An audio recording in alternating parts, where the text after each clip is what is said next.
kaum ekstremis dengan paham khawarij. Nah ini, seluruh kaum ekstremis dengan paham khawarij. Apa itu paham khawarij? Yaitu mengkafirkan semua orang di luar kelompok dia. Ciri khas mereka, kata Nabi, mereka muda-muda. Hati-hati dengan anak muda. Mereka muda-muda, hafiz-hafiz Quran. Ibadah sholat mereka mengalahkan kalian. Tahajud mereka mengalahkan kalian. Puasa mereka mengalahkan kalian. Zikir mereka mengalahkan kalian. Hebat. Tetapi mereka keluar dari agamanya seperti keluarnya anak panah dari busurnya. Dengan cepat mereka mengkafir-kafirkan orang di luar kelompok mereka dan menghalal-halalkan darah orang-orang Islam di luar kelompok mereka. Dan ini sudah mewabah pula di seluruh dunia. Untuk tingkat internasional namanya adalah ISIS sekarang ini. Dan alhamdulillah ISIS sudah hampir-hampir, tapi akidahnya ini ada di Indonesia, dipakai oleh ajaran-ajaran atau aliran-aliran bawah tanah yang bergerak. Antum tahu, kalau sudah antum mendengar ciri khasnya mengkafir-kafirkan orang di luar kelompok dia, maka itulah dia salah satu.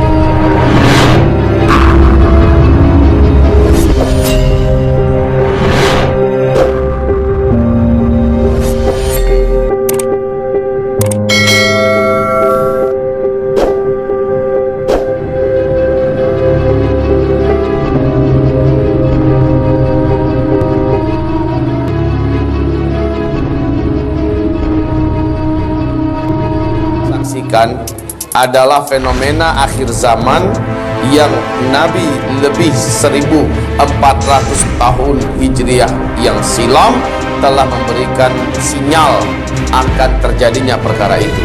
Apa? Yaitu hamparan-hamparan padang pasir menghijau, bukit-bukit bebatuan, gunung-gunung mulai ditumbuhi bunga-bunga dan menghijau. Sesuatu hal yang rasa-rasanya tidak akan mungkin terjadi kecuali menurut hadis Nabi pertanda bahwa kita benar-benar di ujung zaman. Jangkrik di mana-mana, bahkan Pullman Zamzam yang hotel mewahnya jangan ditanya, Dar Eiman, As-Sofwa, jangkrik di dalam. Kezaliman dan kelaliman yang diatraksikan, yang dilakukan oleh sang putra mahkota hari ini sudah sangat-sangat terlalu dan sangat luar biasa. Itu perkataan beliau. Demi Allah, semua tindak tanduknya nampak betul dia benci dengan Islam ini. Ulama-ulama ditangkapinnya. Siapapun yang berani bicara tentang kebenaran dijebloskannya ke penjara. Baru-baru ini saya dapatkan lagi berita di kedalaman 16 meter ketika digali untuk membangun hotel, ditemukan banyaknya jalur-jalur sungai yang berisi air di Arab Saudi sana. Inilah gambaran Rasulullah di akhir zaman. Bukit-bukit akan hilang dari tempatnya, yaitu sekitar Masjidil Haram. Bukit-bukit sekarang sudah hilang, digantikan oleh gedung-gedung. Tidak akan terjadi kiamat sampai sungai-sungai di bawah Makkah ini mengalir kembali airnya. Sekarang airnya sudah mengalir semuanya. Baik saudaraku yang kami muliakan, melihat fenomena ini lengkap sudah, lengkap. Apa-apa yang saya sampaikan bismillah insyaallah. Nah sekarang kita masuk pada fenomena yang menegangkan, yaitu serial paling memuncak, bahwa pada tahun ini semua bencana-bencana besar terhadap bumi kita akan terjadi hampir merata-rata di seluruh dunia. Dan yang paling hebat bencana itu adalah Indonesia. Indonesia yang terhebatnya adalah Jawa. Dan Indonesia sebelah timur. Bukan berarti Sumatera aman. Tidak, Sumatera juga akan mengalami bencana-bencana gempa, tsunami, dan letusan-letusan gunung serta kemarau ekstrim yang akan mulai start 2019 ini. Siapa yang mengatakan itu, Ustaz? Para pakar, para ahli geologi, ahli fisika, ahli BMKG. Mereka menyampaikan peluang-peluang kita akan mengalami berbagai macam musibah-musibah dan bencana. Baru-baru ini kita mendengarkan terjadinya banjir bandang ya, banjir bandang di Goa, Sulawesi Selatan, sehingga sekian kecamatan, bahkan ada satu kampung tenggelam oleh longsor, hilang langsung. Saudaraku yang kami muliakan, coba tandakan apa yang terjadi di Palu. Apa yang terjadi di Palu enggak pernah kita menyaksikan. Di zaman kita menyaksikannya. Setelah hantaman gempa, disusul dengan tsunami, disusul dengan likuifaksi. Ya, tanah bergerak, yang di atas masuk ke bawah, yang di bawah naik ke atas, yang ditenggelamin, yang diblenderin, ternyata kampung ahli maksiat, kampung para homoseksual. Jadi dosa-dosa yang dibuat inilah yang mengundang bencana dan petaka. Ini zamannya Allah bayar cash. Allah bayar cash. Antum dengar nggak perkembangan demi perkembangan Arab Saudi? Musibah-musibah yang dialami oleh Arab Saudi. Aneh-aneh aja musibah-musibahnya. Mulai dari penutupan 1439 menuju 1440, yang terjadi di Arab Saudi adalah badai yang kuat sehingga Ka'bah pun hampir telanjang. Mau hajian kemarin, Ka'bah pun hampir telanjang. Hanya tinggal sedikit aja lagi. Kemudian tenda-tenda, ratusan tenda, dan saya sedang ada di situ saat itu. Ratusan tenda berterbangan. Untuk Arafah ya, untuk Arafah, besoknya mau Arafah. Kemudian banjir besar di beberapa titik di Arab Saudi. Allah, air hujan turun nanti di akhir zaman membawa petaka dan bencana, bukan rahmat, kata Rasulullah. Ini yang terjadi sekarang. Yang paling mencemaskan dan mengkhawatirkan saya adalah fenomena tentang si Dajjal. Tentang Dajjal, semua tanda-tanda yang berkaitan dengan Dajjal, tanda yang berkaitan dengan 1 Romawi, 2 Romawi, dan 3 Romawi, dan ini dari hadis-hadis yang sahih, nah, ini pun sudah diberitakan. Apa yang pertama dari sahih Imam Muslim dari Fatimah binti Qais, 1, 2, 3, ini sudah terjadi semuanya, dan seluruhnya terjadinya di negeri Syam, ya, terjadinya di negeri Syam. Syam itu mana? Palestina, Yordania, Syria, dan sudah Palestina, Lebanon. Ya, baik. Tiga-tiganya ini terjadi di negeri ini. Hadisnya sahih Imam Muslim. Sabda Rasulullah sallallahu alaihi wasallam berkaitan dengan Danau Tiberias. Danau ini sudah resmi. Sejak 5 tahun yang lalu, danau ini sudah susut habis. Hanya tinggal paling-paling 20% lagi sisanya. Kondisi danau ini sekarang sudah terjadi. Yang kedua berkaitan dengan kebun kurma di Baisan, yaitu Yordania, perbatasan dengan Palestina. Dan kebun kurma ini sudah masuk tahun kelima juga, sudah tidak berbuah sama sekali sampai sekarang di Baisan. Ini juga sudah terjadi. Sebagaimana yang ketiga, yaitu mata air Zuhar. Mata air Zuhar ini juga sama sekali sudah tidak lagi mengeluarkan air satu tetes pun. Ini juga sudah terjadi. Dan 2 Romawi, ketika Rasul sallallahu alaihi wasallam menyebutkan adanya atau terjadinya kemarau ekstrim 3 tahun berturut-turut menjelang Dajjal keluar, dunia, para pakar ahli dan bumi kita sudah menyebutkan 2019 sampai 2022 bumi akan mengalami ekstrim yang sangat berat seluruh dunia. 2019 tahun kita. Bulan berapa startnya Allahu a'lam. Tapi panas akan melanda seluruh dunia. Dan akhirnya adalah 2022. Jika ini bersamaan dengan kemunculan Dajjal sesuai dalam hadis sahih Nabi, maka ini pun sudah diumumkan. Kemudian akan adanya seorang lelaki yang akan dibantai oleh Dajjal di puncak usia remaja menuju dewasa. Lelaki ini tidak bisa ditaklukkan, ditundukkan oleh Dajjal dan memiliki iman yang sangat kuat. Lalu Dajjal membunuhnya, kemudian menghidupkannya kembali, kata Rasulullah. Setelah itu Dajjal tidak bisa membunuhnya kali kedua. Dan laki-laki itu akhirnya dibunuh oleh bala tentara Dajjal. Itulah syahid teragung di akhir zaman. Untuk berita ini, wahai hamba-hamba Allah, 2004 seluruh channel televisi Arab sudah memberitakan serentak tentang lahirnya seorang bayi laki-laki dari keluarga muslim yang soleh dan taat di Palestina. Bayi ini baru saja lahir, sudah bisa berbicara dalam bahasa Arab yang fasih, tapi dia hanya bicara satu kali saja. Isi bicaranya adalah, ana rajulun sayaqtuluni dajjal wala yaqtulu ba'di ahadan abada. Lebih kurang demikian. Setelah itu bayi ini normal seperti bayi-bayi pada umumnya. Apa katanya dalam artian bahasa Indonesia? Ana, saya, rajulun adalah lelaki, saya qtuluni dajjal, yang nanti dajjal akan membunuhku. Wala yaqtulu ba'di ahadan abada. Setelah itu dajjal tidak akan mampu membunuh siapapun saja selama-lamanya. Ketahuilah, bila usia puncak remaja menuju dewasa itu adalah 17 tahun atau 18 tahun, maka bila berita ini adalah hak dan sahih karena seluruh channel televisi Arab sudah memberitakannya, maka sekarang adalah 2019. Artinya sekarang udah usia berapa beliau? Masuk usia 15. Artinya 15, 16, 17, 18 tahun. Antara 4 tahun yang akan datang, lelaki ini harusnya sudah dibunuh oleh Dajjal. Antara 3 ke 4 tahun yang akan datang. Sementara ini 3 tahun yang akan datang. Dan ini Masya Allah. Baik, lanjut. Ini yang keempat. Kenapa saya terlalu cepat? Karena ini pernah saya uraikan ya. Dan yang keempat, antum baca di Taurat. Di Taurat diumumkan tentang syarat Dajjal itu muncul ke permukaan, yaitu disembelih terlebih dahulu seekor sapi betina berwarna merah, tidak ada cacat sama sekali. Itu ada di Taurat. Dan ini keyakinan kaum Yahudi. Sekarang, beberapa bulan yang silam, telah lahir seekor sapi betina di Israel. Sapi ini tidak ada cacatnya, merah menyala.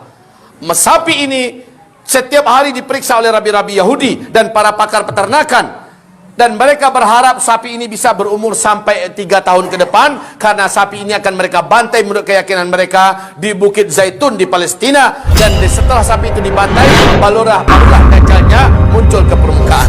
Jadi ini pun juga sudah, Masya Allah, ini pun juga sudah, walaupun ini tidak usah kita jadikan dalil bagi kita, karena ini dari sumbernya Taurat. Nah, Taurat itu kan bahagian daripada kitab suci juga, ya kan?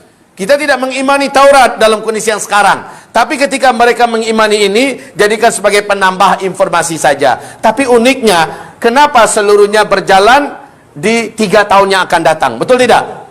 Ini berjalan 3 tahun yang akan datang. Ini berjalan 3 tahun yang akan datang. Ini juga 3 tahun yang akan datang. Sementara tanda-tanda lepasnya Dajjal dari ikatan sudah terjadi sejak 4-5 tahun yang lalu. Maka demi Allah, saudaraku, bahwa kemunculan Dajjal hari ini sudah seharusnya tidak bisa lagi diingkari. Walaupun dia belum muncul ke permukaan, tapi lepasnya makhluk durjana ini dari ikatan-ikatan yang menjeratnya, belenggu-belenggu yang membelenggunya, sudah wajib untuk kita yakini. Demikian hamba-hamba Allah, saudaraku yang saya muliakan. Nah, Rasul sallallahu alaihi wasallam menyebutkan kemunculan Dajjal langsung disambut oleh 8 kelompok yang sudah siap, sudah terkendalikan dan terkondisikan terlebih dahulu. 1, seluruh Yahudi. Dan sekarang kita tahu seluruh Yahudi satu bumi sudah siap-siap menyambut Sang Mesias Agung, penakluk seluruh dunia untuk Yahudi. Ini yang sudah mereka ikrarkan di mana-mana. Yang kedua, calon pengikut Dajjal yaitu seluruh setan dari bangsa jin. Seluruh setan bangsa jin siap nanti untuk menjadi bala tentara Dajjal. Kita tak mampu membayangkan betapa saktinya kekuatan yang dimiliki oleh Dajjal. Yang ketiga adalah para ahli sihir. Nah, sekarang ahli sihir itu sudah bermunculan di mana-mana. Sudah bermunculan, bahkan yang saya khawatirkan di Indonesia juga sudah muncul. Yang keempat, yang akan menjadi para penyembah Dajjal, kata Rasulullah sallallahu alaihi wasallam, yaitu kaum wanita. Dari umat Nabi yang paling banyak menyembah Dajjal nanti adalah kaum wanita. Yang kelima, yang akan menyembah dan mengikuti Dajjal nanti adalah seluruh umat Nabi Muhammad yang munafik. Ya, ini hadisnya sahih. Nabi bersabda, menjelang Dajjal keluar, umat Nabi Muhammad terbelah dulu menjadi 2 belahan. Mukmin dan munafik. Dan yang keenam, para pencinta syahwat dan seksual menyimpang. Para pencinta syahwat dan seksual menyimpang, LGBT dan kawan-kawannya. Sekarang kita sudah menyaksikan seluruh dunia sudah melindungi keberadaan LGBT. Tinggal Indonesia lagi. Yang ketujuh yang akan menjadi pengikut Dajjal, yaitu seluruh sekte-sekte sesat yang mengatasnamakan Islam. Yang kedelapan adalah seluruh kaum ekstremis dengan paham Khawarij. Nah ini, seluruh kaum ekstremis dengan paham Khawarij. Apa itu paham Khawarij? Yaitu mengkafirkan semua orang di luar kelompok dia. Ciri khas mereka, kata Nabi, mereka muda-muda. Hati-hati ini anak muda. Mereka muda-muda, hafiz-hafiz Quran. Ibadah solat mereka mengalahkan kalian. Tahajud mereka mengalahkan kalian.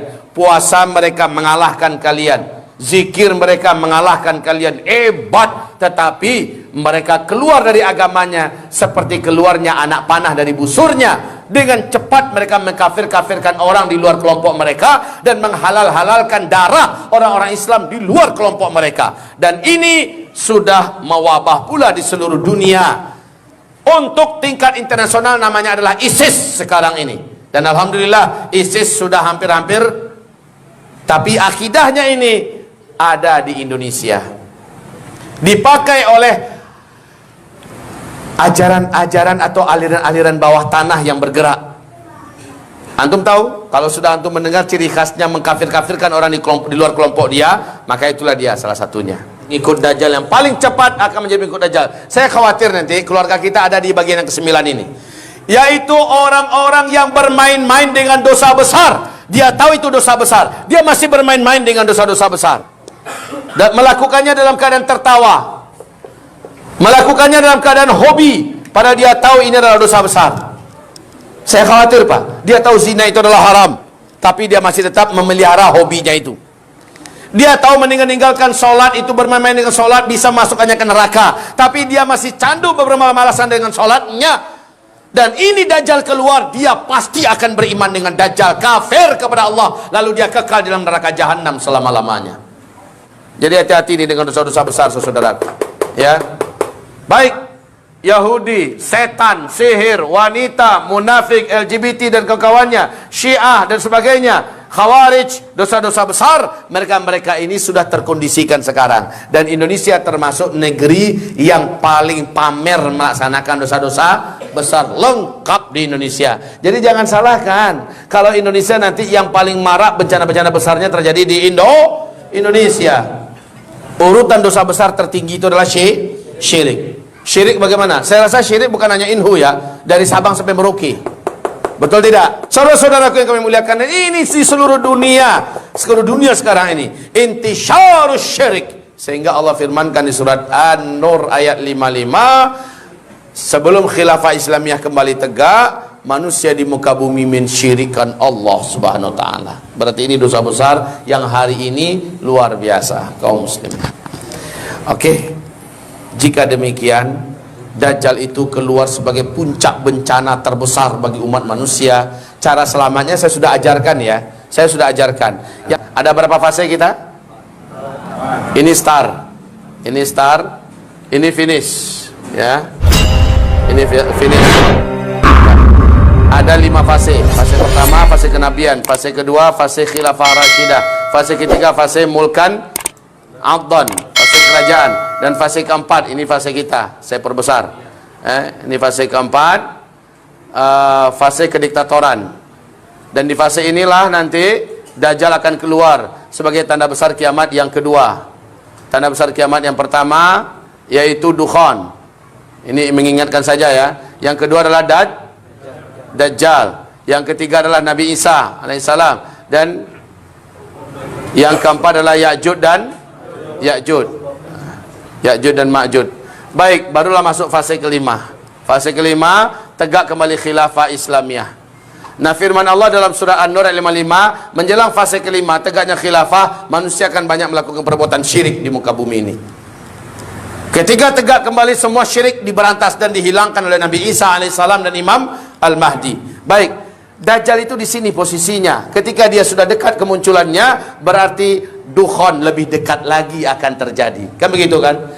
Menjelang Dajjal muncul, Imam Mahdi terlebih dahulu hadir dan memimpin kita semua. Al-Mahdi. Ini Al-Mahdi muncul terlebih dahulu. Al-Mahdi muncul, kata Rasulullah, ketika bumi mengalami peperangan di mana-mana dan pertumpahan darah. Sehingga pada masa-masa Al-Mahdi itu muncul banyak kaum lelaki yang meninggal dunia. Makanya saya katakan tadi, waktu Dajjal keluar, peluang kita berjumpa dengan Dajjal itu kayaknya kecil. Kenapa? Karena kaum laki-laki telah banyak yang syahid berperang di belakang Imam Al-Mahdi. Imam Mahdi mendamaikan dunia dengan perang. Imam Mahdi menertibkan dan mewujudkan keadilan juga dengan perang. Tidak bisa perang itu dipadamkan hanya dengan kun fayakun. Tetapi menurut hadis Nabi yang sahih, Imam Mahdi akan memimpin peperangan-peperangan yang bersejarah, peperangan-peperangan yang paling indah di muka bumi, peperangan-peperangan yang paling bermartabat, dan para lelaki-lelaki banyak yang meninggal dunia yang beriman ini. Sementara yang tidak beriman akan habis dulu dalam peperangan dalam rangka perebutan gunung emas di Irak. Kata Rasulullah, seluruh negara di muka bumi akan mengirim lelaki-lelaki mereka membawa senjata-senjata. Setiap 100 orang yang perang di Irak demi perebutan gunung emas itu akan tewas terbunuh 99-nya. Cuma satu yang hidup, dan setiap yang ikut berperang di sana berkata, semoga satu orang yang hidup itu sayalah orangnya. Akan banyak lelaki yang akan meninggal dunia yang non muslim. Sementara yang muslim banyak meninggal dunia demi mempertahankan agama di negeri masing-masing, mempertahankan kehormatan keluarga, dan yang paling penting mempertahankan dan memperjuangkan agama bersama Imam Al-Mahdi. Oke. Jadi Masya Allah, peluang kita kalau untuk hidup kalau itu sudah sangat kecil ya Ustadz. Jawaban saya sih iya. Ustadz, bagaimana kalau kira-kira yang Ustadz sampaikan ini meleset semua? Saya orang pertama yang paling lama sujud syukur pada Allah. Karena saya juga takut dengan ini semua. Nah, saudaraku, hamba-hamba Allah yang saya muliakan, jadi kita menyimak ini kajian untuk membakar lagi semangat tentang akhir zaman kita, agar jangan merasa terlena. Hidup ini masih panjang dan lama. Jangan begitu, saudaraku. Oke. Yang uniknya, jika dukhon terjadi lebih dekat lagi waktunya, dukhon berarti kita dalam waktu yang tak lama lagi akan kehilangan semua teknologi. Maknanya tak lama lagi kita akan menikmati hidup manual. Baik, semoga bermanfaat apa yang saya sampaikan.